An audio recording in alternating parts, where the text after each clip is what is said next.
So, hello everyone, good evening. I hope I'm audible to you. Oh, okay, thank you so much. So, basically today we are going to have an editorial discussion topic, and this topic is going to be a topic which has, let's say, relevance with multiple areas, right? Multiple areas of our studies. So, the topic for today's discussion would be today's topic will be a fab way, okay?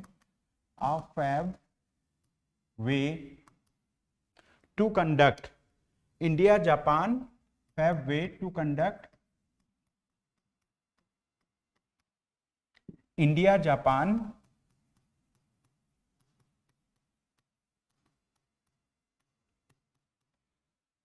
tech diplomacy, okay? India-Japan tech diplomacy. Now, so here we are going to understand multiple aspects, okay? We are going to understand many things related to this particular topic, okay? So first of all, we need to understand the meaning of the title. What does the title wants to say? So when we talk about fab, okay, when we talk about fab, the fab that is mentioned over here, this fab, it means fabrication labs, okay? Fab means fabrication labs. So fabrication lab for what? Fabrication lab for semiconductors, okay? Fabrication lab for semiconductors. So when we talk about a fab way to conduct India-Japan tech diplomacy, here we are meaning that, like, we want to conduct India-Japan diplomacy related to fabrication labs, the semiconductor fabrication labs, all right? So now we need to understand what do we mean by diplomacy and what can be the different types and forms of diplomacy, okay? So let us understand what do we mean by diplomacy and what can be the different types of diplomacy. When we discuss about diplomacy, diplomacy means it's a kind of, let's say, building relationships with other countries, okay? Building relationships with other countries or other, let's say, potential partners or players. So here this diplomacy means building kind of relationship, and diplomacy is used in terms of foreign relationship with different countries. So when we talk about, let's say, international relations, right? Under international relations, when we study international relations, right? So under international relations, the countries are referred as states, okay? Countries are referred as states. So here what we want to understand about the relationship between India and Japan. So they will be together called as states. In foreign policy, in foreign relations or international relations, we refer countries as states. So we want to study the foreign relationship. We want to study the relationship between India and Japan with reference to semiconductor making, with reference to semiconductor fabrication labs. And here, like when we talk about diplomacy, diplomacy simply means it's a kind of foreign policy tool. It's through diplomacy we build relation with other countries. So generally, like, diplomacy, like, can be categorized into two types. One type of diplomacy is known as tier 1 diplomacy. Other type is known as tier 2 diplomacy, okay? First type of diplomacy is known as tier 1 diplomacy and tier 2 diplomacy. Tier 1 diplomacy means the diplomacy that happens between governments, okay? Diplomacy that happens between governments, or the diplomacy that happens through official channels, okay? That happens through official channels. Means like the foreign minister of one country does, let's say, like, maintain relationship with the foreign minister of other country, or the prime minister of one country interacts with the prime minister of other country. So the diplomacy that happens between the government channels, between the official channels, this is known as tier 1 diplomacy. And if we talk about tier 2 diplomacy, the tier 2 diplomacies are conducted by other actors. For example, by different diplomacy between different businesses, right? Or let's say institutions, right? Institutions or social sector, okay, or social sector, etc. So diplomacy by all other players who are non-government, who are from the non-government channels. So that is known as tier 2 diplomacy, okay. So tier 1 diplomacy, the diplomacy that happens through government channels. Tier 2 diplomacy, the diplomacy that happens through institutions, through people to people, or between, let's say, like, social, social entities, okay, or non-governmental entities that happens, okay. So that is known as tier 2 diplomacy. Now here, right, again, this is the broad classification of diplomacy. However, like, we talk about categorization of various type of diplomacy. So when we talk about categorization of various kind of diplomacy, so one of the diplomacy can be called as, let's say, cultural diplomacy, right? Then we can have the tech diplomacy or technology diplomacy, right?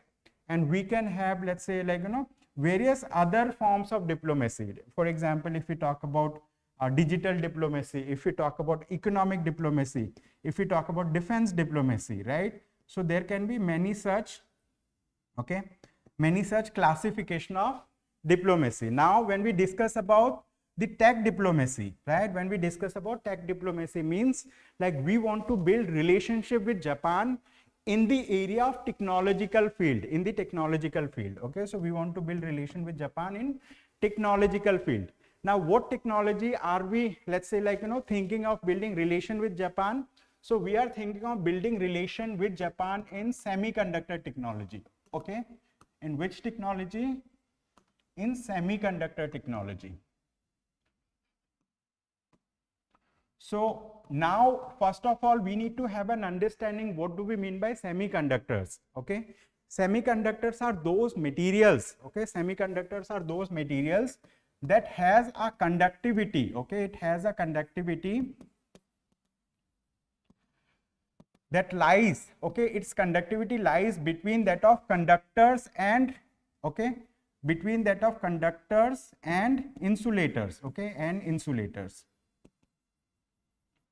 Its conductivity lies between conductors and insulators. Conductivity means the ability of the material to conduct electricity through it, okay. So this is known as semiconductor, okay. So if I talk about examples of semiconductor can be silicon, can be germanium, etc., okay. So these are examples of semiconductors. And then we can make, let's say, like, for example, we can make this gallium arsenide, okay, so gallium arsenide, like that. So this is also a semiconductor. Why semiconductor is important? Why we want to build our relationship with Japan? As we all know that, like, Japan has a very strong technique, strong technical sector with it. For example, many of you know that, like, there are many companies. For example, if I talk about Panasonic, if I talk about Hitachi, if I talk about Nikon, etc. So there are endless number of technological companies that are based out of Japan, that are, let's say, like, Japanese companies. And these Japanese companies have always, let's say, made its mark in the world economy through their technological product. And Japan in their, like, in their products, they never talk about quality. They never talk about that, like, quality of our product is the best. Quality of our product is best. Okay, they do not, let's say, promote their product by saying quality. Why? Because the thing is, like, quality is ingrained in the way that they make their components, because they want that people should experience the products that they are making. Okay, so through the product that people are using, so these products are made in such a manner that, like, nobody would be having any, let's say, like, any complaints related to the product. So, like, they include the quality aspect in manufacturing of the product. They do not market by saying quality, they just make it. So that's why, like, everybody knows that Japan's industry, or let's say Japan's electronic industry, I would say, like, Japan's electronic industry, okay, Japan's electronic industry is a flourishing industry, is a prospering industry, okay, it is a prospering industry. Why it has been the case in case of Japan? Because like Japanese government, okay, so let us talk about the strengths of the Japanese government, okay, the strengths of Japan. First of all, in Japan, they have a very strong intellectual property rights policy, okay, they have very strong IPR regime, okay. IPR regime means we need to understand what are IPRs. IPR stands for intellectual property rights, and there are various types of IPRs. One of the IPR is known as patent, okay, patent.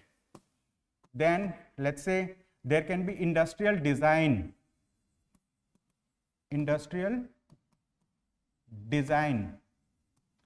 then trade secrets, okay, trade secrets.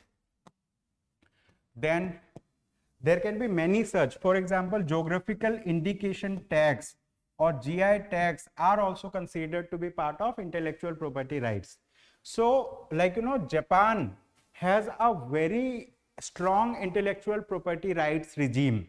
So those companies that are manufacturing goods in Japan, that are doing research and development in various technological field, those companies can easily apply for getting patent rights, okay, for getting patent rights. And once they get the patent rights, why various companies would be doing research and development? They do research and development so that, right, after making a product or after building a process, so that they can reap the benefit out of it. And so their intellectual property rights are protected through many of these things, like patents. Patents means you have, let's say, created a process, you have created a product, you can get this thing, let's say, like patented, you can get this thing patented, and after you get it patented, so you get rights over it for 20 years. The companies or individuals, they get rights over that particular product or process for 20 years.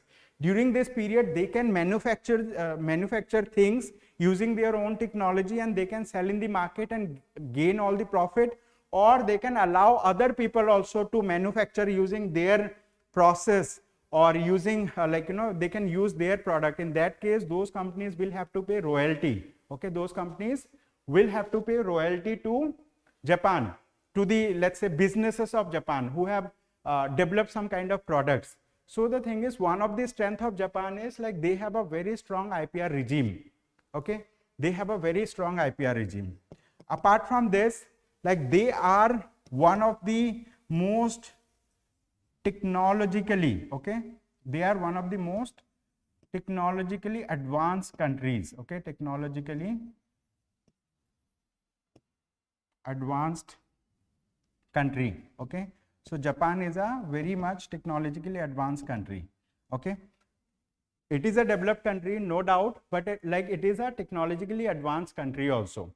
So this is the thing, this is like, these are some of the, let's say, strength of Japan. Apart from this, right, apart from this, what are the strength of Japan? India and Japan do have, right, India and Japan do have very strong relationship, okay, they have very strong relationship among between them, okay, they have a very strong relationship among, between them. What kind of relationship? For example, right, so I'm giving you the examples why we can say that, like, you know, India and Japan share a very strong relationship among themselves, is because like India and Japan are common members of many forums. For example, if I talk about the this particular thing, Quad grouping. So we know Quad grouping.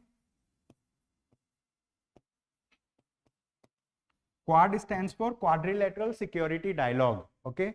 So in Quad, the countries are, let's say, India, Japan, USA, Australia, okay, Australia. So these are countries. Apart from this, Japan and India are, let's say, common members of many international forums, okay, they are common members of many international forums. So that's why, right, India and Japan do have a very strong relationship. Apart from this, like, other example would be, let's say, like, many businesses of Japan has done investments in India. Okay, they have done investments in India. What kind of investments? They generally prefer to invest in infrastructure projects. For example, if I talk about bullet train project, okay, or rail project, or like very big infrastructure projects, so they do investment in infrastructure projects in India. Okay, they do investment in infrastructure projects in India. So the thing is, like, India and Japan has very robust relationship, and India has maintained this relationship because we have never, right, denied their payment back, right? We have not lapsed any payment to be made to, let's say, like, like Japanese businesses.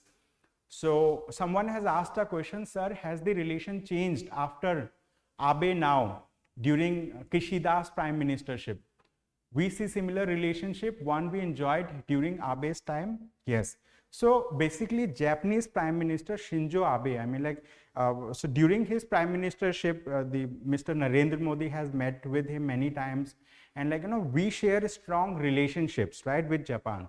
And the thing is, like, no matter which prime minister comes, right, the foreign relationship or foreign policy between countries, right, they remain to some extent similar. Why?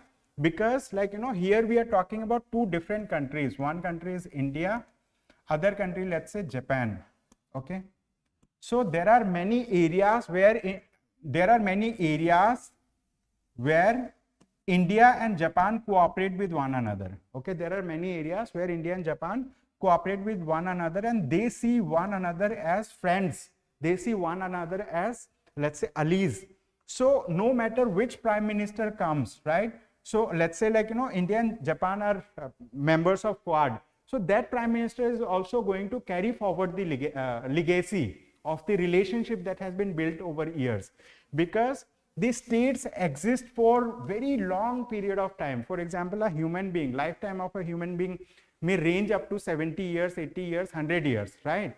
And during this timing, a person stays as prime minister for about, at most, let's say, 20 years, 25 years, and, like, it is very less in many cases. For example, 4 years, 5 years, that has been the case. But when we talk about different states in international relations, different countries, so their relations, I mean, like, are historical. So we talk about historical relationship, we talk about people to people contact, we talk about academic exchange programs, we talk about many such kind of things. So, like, we talk about civilizational ties as well. So the thing is, like, different countries, like, they have relation with one another that ranges back, right, long back before, like, we were born also. That's the thing. But, like, in this case, India is, let's say, like, India has got independence in 1947, right? Japan being a very small country, okay, Japan being a very small country, it has made mark in many places, right? It has made mark. So if we talk about the size of Japan is very small, but the thing is, if you talk about per capita income of Japanese people, it is very high, okay, very high. They are very strong economy, right? So why? Because they have adopted many new things. And if I give example of Japan, right, if I give example of Japan, so recently we hear about artificial intelligence regulation. India is still thinking of, let's say, like, coming up with a policy that regulates the artificial intelligence. But the thing is, but in case of Japan, they have already come up with a policy. And here, if we talk about this globe, if we divide this globe into eastern part and western part, India is in the eastern part, so Japan is also in the eastern part. So the thing is, the kind of policies that are framed by countries that are in the eastern side of the world, their policies are based on two things. One is their policies based on, let's say, what the end result that they want to achieve, and also it is also associated with morality. They also come up with morality related things. So this principle is common between India, China and Japan. The Western countries frame their policies in a different manner. Okay, Western countries frame their policies in a different manner. That's the thing. So if we talk about, like, has there been any change or any shift into the relationship between India and Japan since the prime ministership has changed. Earlier Shinzo Abe was there, now Mr. Kishida is there. So Kishida has also visited India, and Kishida and Prime Minister Modi, they have visited the Buddha Park. You might have seen those images, or you might have read in newspaper, right? So the thing is, we still enjoy the same level of relationship with Japan. Okay, we enjoy the same level of relationship with Japan. So Tanmay has written on YouTube that aging population. So like Japan has an aging population, definitely. I mean, like, you know, there in Japan, people have a more life expectancy as compared to India. Okay, and so like they have seen their economic population dividend. Now India is in the phase of seeing the population dividend, because like now we are relatively a young nation. Young nation means most of the population in India, they are young. They are, let's say, like, you know, between the ages of, let's say, 18 to 35 years, 18 to 30 years. This is the thing. Okay, so so this is the thing. Now, having understood like what are the strengths that Japan has a very strong technological sector. They have a very strong R&D infrastructure. So like, you know, they have a very strong, Japan has a very strong, let's say, R&D infrastructure, research and development infrastructure. Now, why India wants to, okay, so like, you know, if we ask this question to ourselves, that like, you know, why India wants to, right? Why India wants to do, right? Why India wants to do diplomacy with Japan, wants to do tech diplomacy with Japan. Tech diplomacy with Japan. Let's understand answer to this question. Why India wants to do tech diplomacy with Japan? There are many answers to this question. One of the answer is, like, you know, for this we need to understand the relative strengths and weaknesses of both the countries. Okay, so on one side I have written India, on other side let me write about Japan, right? India has a huge, right, number of, okay, India has a huge number of talent pool. What do we mean by talent pool? It means we have a huge number of engineers, okay, engineers, and let's say scientists, okay, engineers, scientists, means like we have human resource, okay, we have human resource that are capable of taking up the responsibilities. If we talk about Japan, okay, if we talk about Japan, what Japan has a very strong, okay, they have a very strong R&D infrastructure, and okay, they have a very strong R&D infrastructure, and they have a very strong, right, industry, right? They have a very strong industry. This is the thing. So India wants to, let's say, like, you know, leverage its human resource. We want to leverage, we want to utilize our human resource for in that area also. And the thing is, like, so far, I mean, like, India, if I talk about, India is a big market, okay, India is a big market for technological products, What kind of technological products? For example, smartphones, right? Smartphones, laptops, etc. Okay. Smartphones, laptops, etc.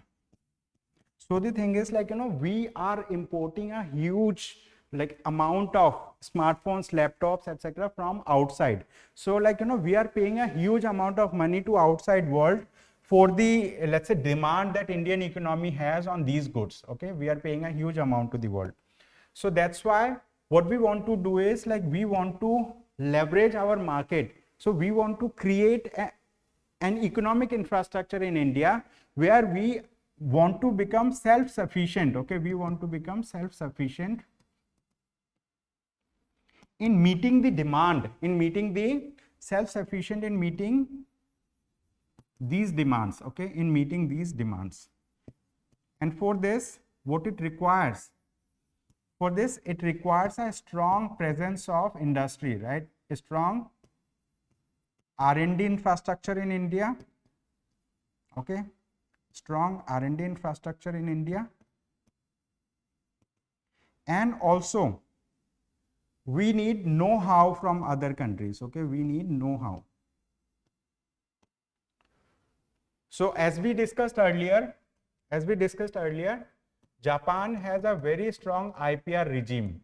We also have a IPR regime, but like, you know, it is not as strong, because here many people are not aware how to file for patents. Okay, so that IPR awareness or sensitization is needed, right? So this is the thing.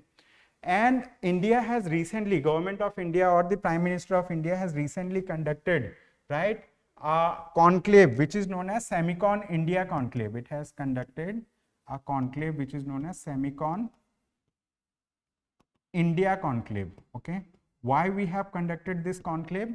Because we wanted to invite different countries and businesses from different countries to invest in India in semiconductor fabrication labs, because semiconductor fabrication labs require a huge amount of initial investment. Okay, it requires huge amount of initial investment to set up a factory, right? To set up a factory, because like it also requires huge amount of research and development. Okay, so we have conducted this thing, and Japan will be one of the country, let's say, with whom we already have a great tie. We already know their, let's say, strength, and if we leverage this particular thing with Japan, so India will be having more things to receive from Japan than to give. Okay, so this will be a win-win situation for India. That's why we see Japan as a potential, let's say, like, you know, potential country with which like India can do tech diplomacy. Okay, so we can learn a lot from Japan. We can, let's say, like, you know, make Japanese investors to invest in India. Okay, and so far, I mean, like, you know, India has initiated a project which is known as Product Linked Incentive Scheme. Okay, Product Linked Incentive Scheme. So what is Product Linked Incentive Scheme?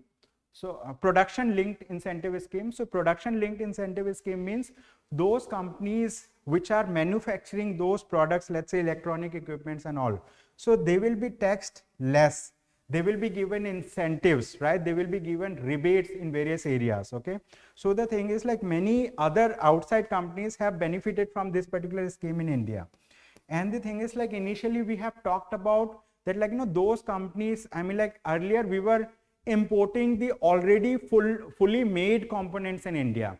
However, we wanted that, like, you know, there should be local content also in India. So, like, you know, that could not happen initially because we did not have a robust R&D at that point of time. So, like, you know, we told them that, like, you create assembly line in India. You can import components or parts from outside, then you need to what? You need to assemble in India. So, like, we have successfully started or initiated the assembly lines, or, like, you know, assembly related thing. So that assembly related thing has helped India, right? It has helped India in giving employment to many people, like, who were seeking employment in this particular sector. Okay, however, now we are focusing on the next level. Focusing on the next level means even components also we want to make in India. Okay, because, like, there is a huge amount that we pay every year for importing the electronic components from outside. And if I talk about what is the role of semiconductor, right? Role of semiconductor in, okay, so let's discuss about role of semiconductor.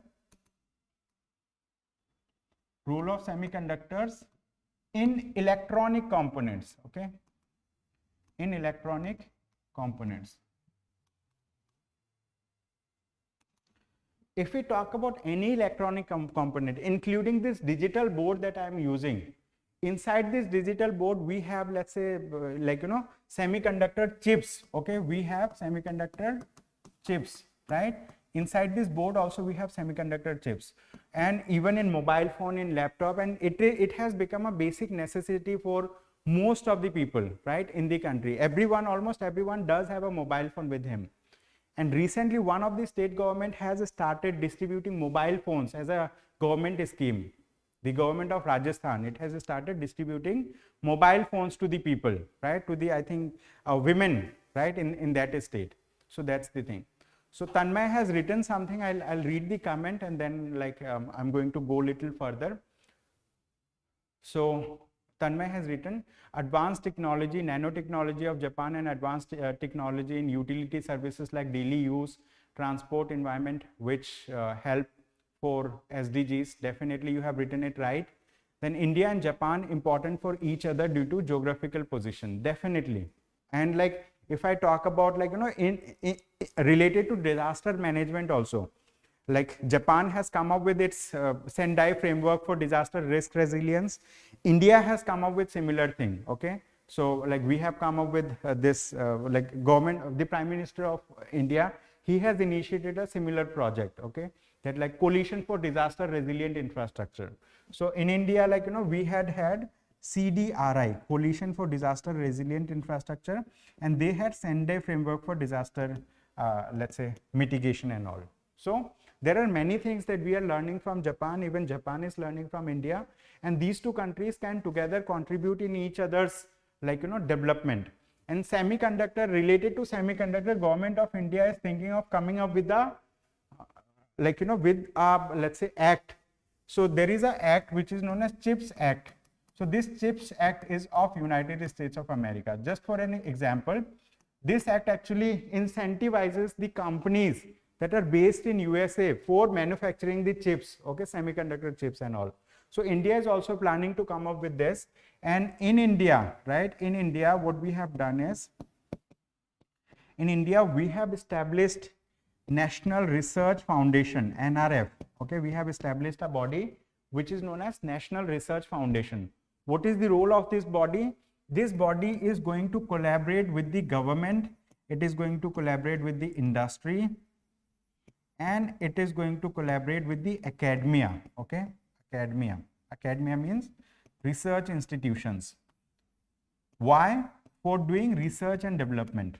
This body, National Research Foundation, has been recently set up with an outlay of 50,000 crore rupees. Okay, with an outlay of 50,000 crore rupees. Okay, for first 5 years. So it is also going to promote the research and development in this area.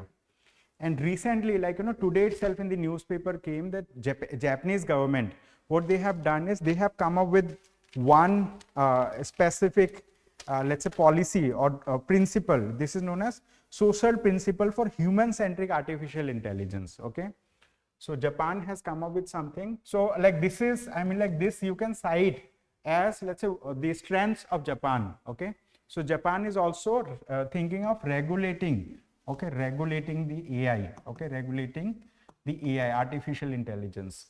And for that they have come up with this principle. India is still thinking of regulating AI, and India is going to, let's say, like, you know, come up with its own policy. Okay, Niti Aayog has already shared 3 such documents with government of India, right, that will help in regulating AI. So this is an additional information. You can take it as additional information. Okay, additional information. So what is the name of the principle? It is known as social principle of human-centric AI.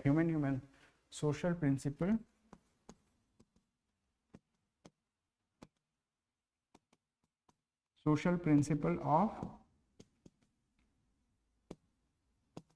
human-centric, okay, human-centric artificial intelligence.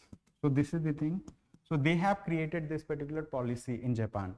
So Japan is a technologically advanced nation, right? And the thing is, like, with Japan, government of India has already collaborated in another Chandrayaan mission, Chandrayaan-like mission. This is known as LUPEX mission. Okay, this is known as LUPEX mission. So I'll write about the name of this mission. Okay, it is known as, so with Japan, like this is LUPEX. Okay, this is known as Lunar Polar Exploration Mission. Okay, Lunar Polar Exploration Mission. Lunar Polar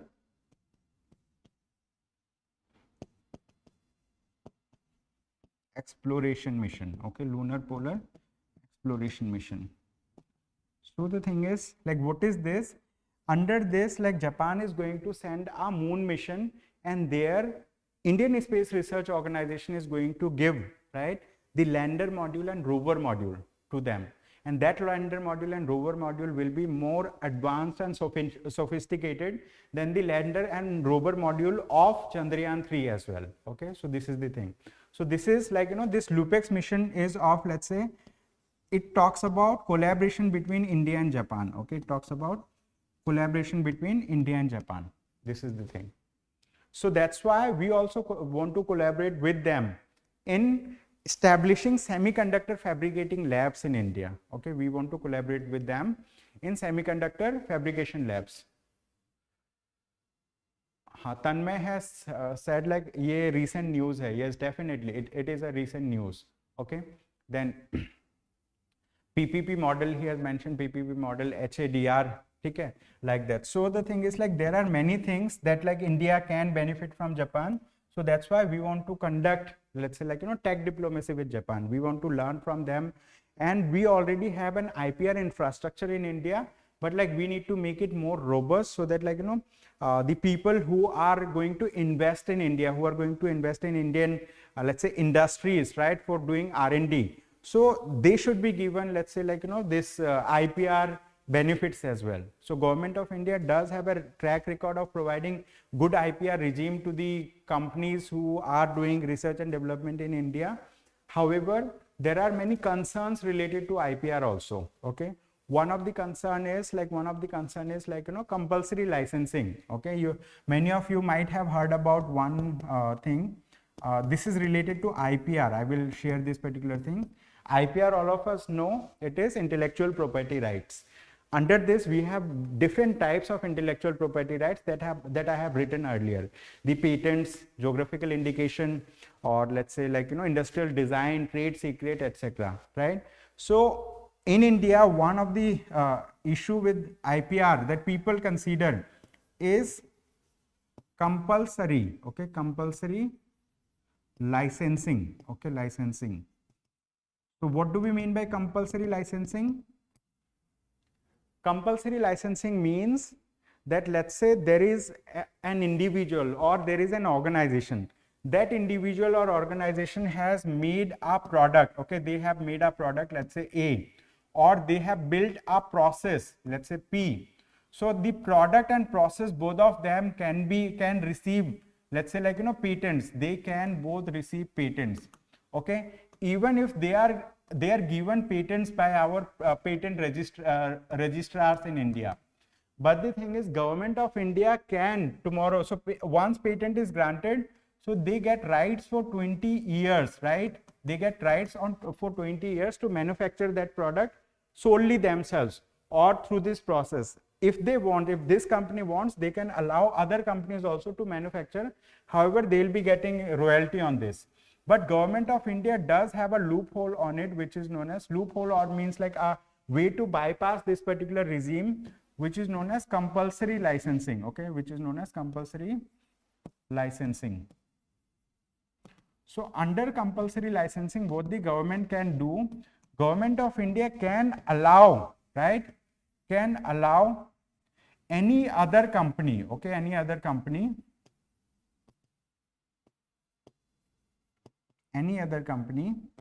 or any government entities. Okay, government entities means there are public sector enterprises, let's say public sector enterprises or public sector undertakings, right, PSUs. So government can allow those companies also to manufacture goods using the patented thing, I mean like patented products or patented projects, processes. So if they allow, in that case, like, their patent rights will be bypassed. Okay, this is the thing. So many foreign companies, they have earlier, let's say, highlighted this issue of compulsory licensing thing with India. Generally, government of India does not allow compulsory licenses for other things, but in some very rare cases, in case of medicines, right, in case of medicines, let's say there is a life-saving drug medicine, and if a company who has, let's say, manufactured a medicine that is treating cancer, that is treating HIV and all, and if those medicines are very costly, if they are very costly, so in that case, like, the government of India can go for compulsory licensing, so that, like, Indian companies can manufacture it and they can sell it at lower cost. Okay, So this is the thing. However, like this has been highlighted in multiple forums also. Okay, it has been highlighted in multiple forums. That's the thing. Okay, so semiconductors, why they are considered to be, let's say, the things of the future that India wants to do, because India already has a very big market. We already has a very big market. We are importing huge amount of semiconductor related components, but now we want to manufacture those components, those original equipments in India itself. Okay, so that, like, we do not have to pay bills, and like if we start manufacturing it, so like our human resources, they will get they will get jobs. The engineers will get jobs, less skilled people will get jobs, and Indian economy will be, let's say, prospering. That's the thing. Tanmay has written big importer. Yes, India, as of now, India is a big importer. Okay, so we want to rely less on import related things. So now let us discuss about what are the challenges that are associated. Okay, what are the challenges that are associated with, okay, challenges associated with setting up semiconductor fabrication labs in India. One of the challenge is, let's say, huge investments. Okay, it requires huge investments in the beginning itself. That's a challenge. Okay, for that, like, we want investors to invest, right, in our semiconductor fabrication labs in India. Second thing is, in India, setting up a factory or setting up a manufacturing facility is not easy. Why? Because like we do have multiple requirements of licensing, this thing, that thing, that can be turned as, let's say, like, bureaucratic hurdles. Okay, bureaucratic hurdles means there are red tape, etc., so many things. Okay, so we need to make our thing business friendly. Okay, we need to make our thing business friendly. This is the thing. So we need to make business friendly. Okay, so like, so for bureaucratic hurdles, to come over bureaucratic hurdles and other, we need to go for being business friendly. Other challenge is supply chain related problems. Okay, other challenges is supply chain related problems. Okay, so what do we mean by supply chain related problems? Generally, at this point of time, let's consider that, like, I want to manufacture a mobile phone. Okay, I want to manufacture a mobile phone, and inside the mobile phone we have n number of components. We have, let's say, speakers, right? We have display, we have ICs, integrated circuits, we have semiconductor chips, like, which are part of ICs, etc. Semiconductor chips. We have the case. Case means where in which the mobile is, let's say, like, added, like that. So I'm just taking example of one of the gadget. There can be hundreds and hundreds of gadgets that use electronic chips, that use semiconductors. Okay, so for all different components, right, what we are doing, we are, let's say, like, importing speakers, let's say, like, from one country, from China. Let's say we are importing the semiconductors from Taiwan. Let's say we are importing display from some other country. So the thing is, like, in importing these things, one thing comes from here, other thing comes from here, other thing comes from here, and there can be, let's say, supply chain bottlenecks. If one of the component gets stuck in the midway, so the thing is, the manufacturing of that thing gets delayed. Okay, manufacturing of, or like final assembly of the thing gets delayed.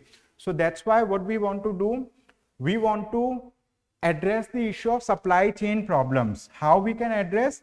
If we manufacture the components here itself, if we manufacture all those small components, including the semiconductor chips here, so we will be able to address this particular problem. Okay, so that will help us in addressing this particular problem.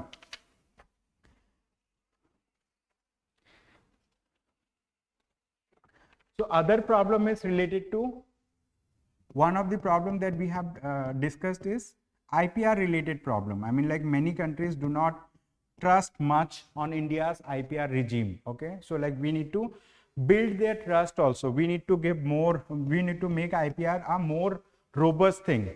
Other thing is like, you know, infrastructure related problem. Okay, infrastructure.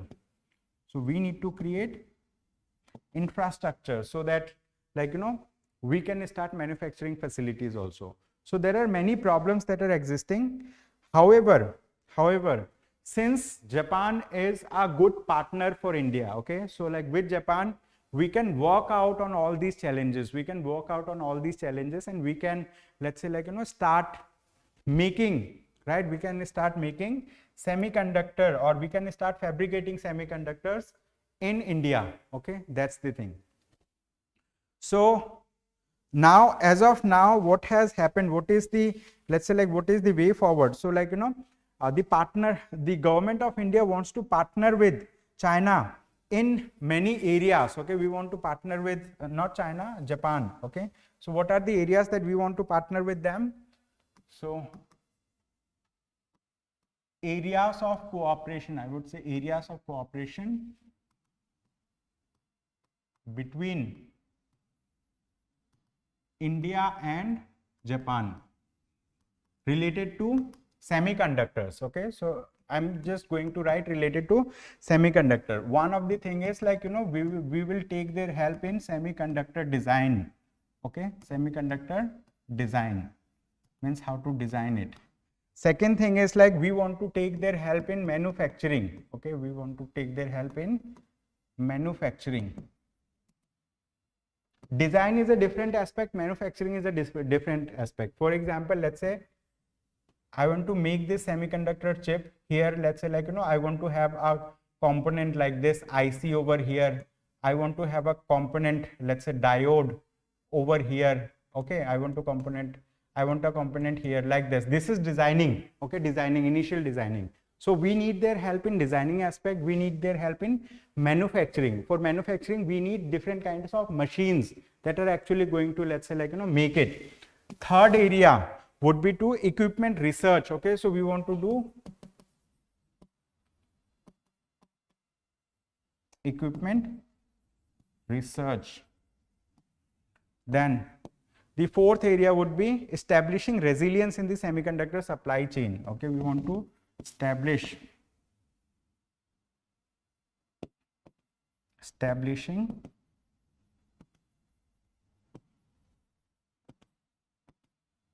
resilience in semiconductor supply chain. Okay, I'm just writing it completely. Semiconductor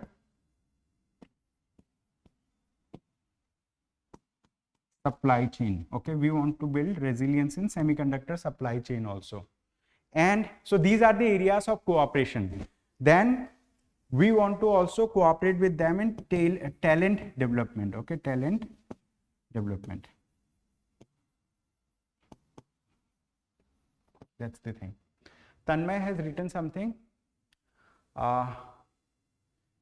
Expertise in semiconductor industry. Yes, Japan does have very good expertise in semiconductor industries. Long back when we used to be kids, like, you know, we were using, let's say, like many components of that are actually made in Japan. Okay, most of the electronic gadgets, many things that were made in Japan, even AC that we use, right? So they are mostly, let's say, like, you know, made by Japanese companies. Okay, so that's the thing. So is this understood? Any questions, any doubt, anything that you have, you want to ask?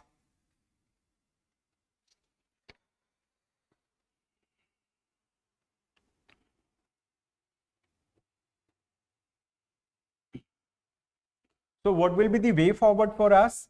What we want to do?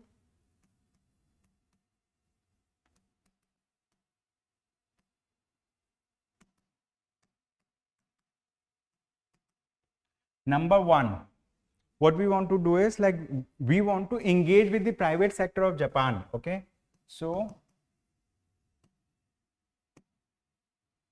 or engage with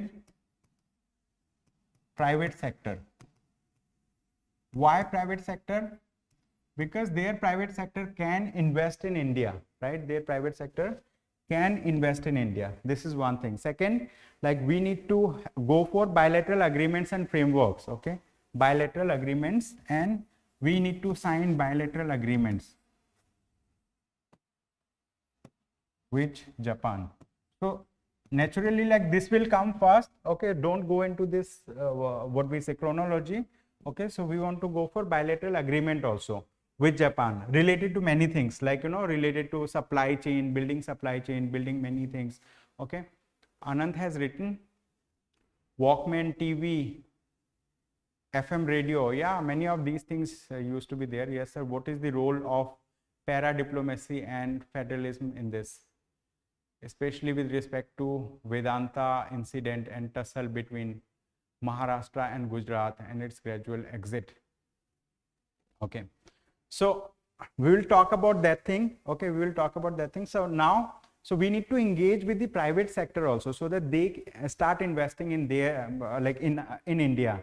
Investing in the sense not only money, but like they should invest in, so that they can create an infrastructure, they can set up their manufacturing facilities here. Okay, so we need to sign bilateral agreements with them, and we need to work on research and innovation partnerships. Okay, we need to work on research and innovation partnerships. Okay, innovation partnerships. How? Research and innovation partnerships.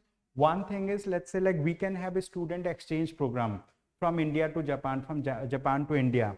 So that will foster the spirit of innovation. Okay, we can have, let's say, like, industry partnerships, so that, like, industry visit can be allowed, like, in both these countries, like that. So we can go for that also. So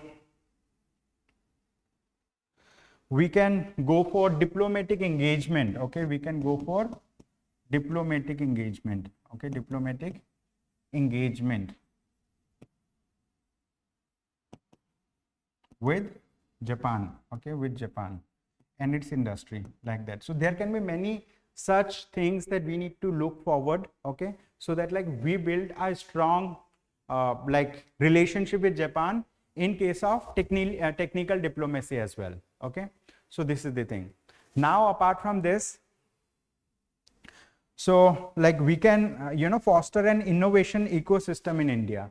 So far in India, what we were doing, we were just only making the things, like, we used to be second and third countries or fourth countries in the world. I mean, like, other countries used to take the lead, and later on, like, we used to start the projects. Now we need to think of building an innovation ecosystem in India, so that, like, we become the first countries to come up with some kind of, let's say, like, pioneer field, to come up with some kind of pioneer activities. I mean, like, the newer thing. So, like, we need to build innovation. Okay, we need to go for innovation ecosystem. Okay, we need to build innovation ecosystem in India. That's the thing. So these are the things that we can do with Japan. Yes. Is it understood? Like, there are many areas where, like, India and Japan does have relationship. We want to leverage that thing towards this particular industry, which is semiconductor fabrication labs. Okay, for establishing semiconductor fabrication labs in India. Right? So any question, anything, any doubt that you want to ask?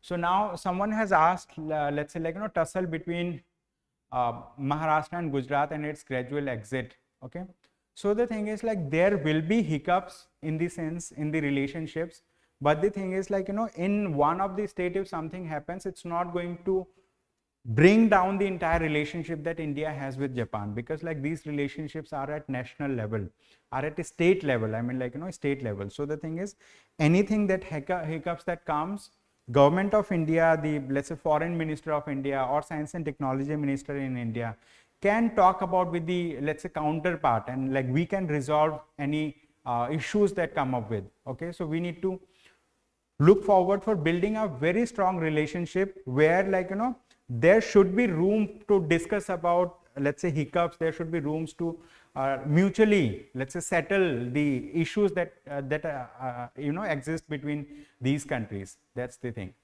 So there are many areas, but this particular area of diplomatic cooperation or tech diplomacy with Japan would be a thing of the future that we need to do. Okay, and in the next 3 to 5 years, we will start seeing our own manufacturing facilities in India, because it takes time to set up all these things. Now government of India has started giving, let's say, attention to this field. So far we have huge number of engineers who are from electronics and communication, who are from instrumentation, who are from various fields that are associated with semiconductors.